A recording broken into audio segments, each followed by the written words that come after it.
many things that make Flying Start special, but there are 7 elements I think that would stand out in the Flying Start repertoire, and you'll be familiar with those. These are things that teachers know about, but all of these have a research base. So if I is that Flying Start supports and provides practice for students around content vocabulary. So I know as teachers we're very concerned about the high frequency words that our young readers learn and have to know, but we know also that as students build knowledge and capacity as readers, that the content material and the content vocabulary is reinforced. So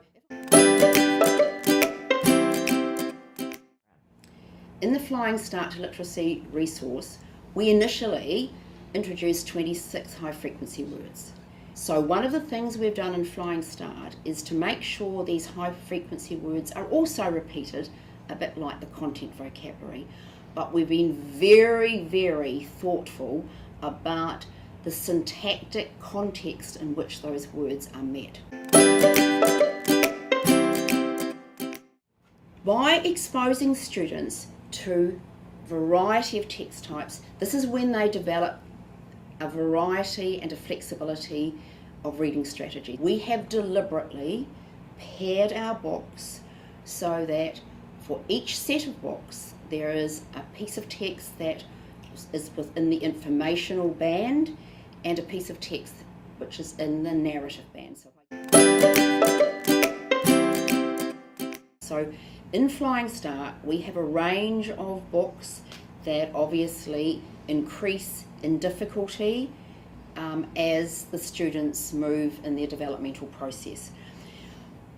We take lots of considerations.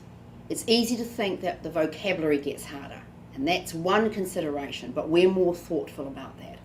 We really think about the cognitive load and what is accessible for young students. So there is a sequential increase in complexity, but it's very carefully nuanced. So students are supported right through this developmental process. So again, in our Flying Start to Literacy material, we systematically introduce phonics in a way that is developmentally appropriate. So, yes, fluency and comprehension go together. If we read too slowly, if we read at the word level, we're not going to be able to get the meaning of any text that's presented to us. So one of the things that we've done in Flying Start to Literacy, embedded within the lesson itself, is the idea that we should be reading for meaning and reading fluently. Reading and writing are reciprocal processes. That's what Mari Clay told us. And so as students learn to be readers, we know in our Flying Start to Literacy resource how important it is that as part of reading, students also are engaged and do some writing.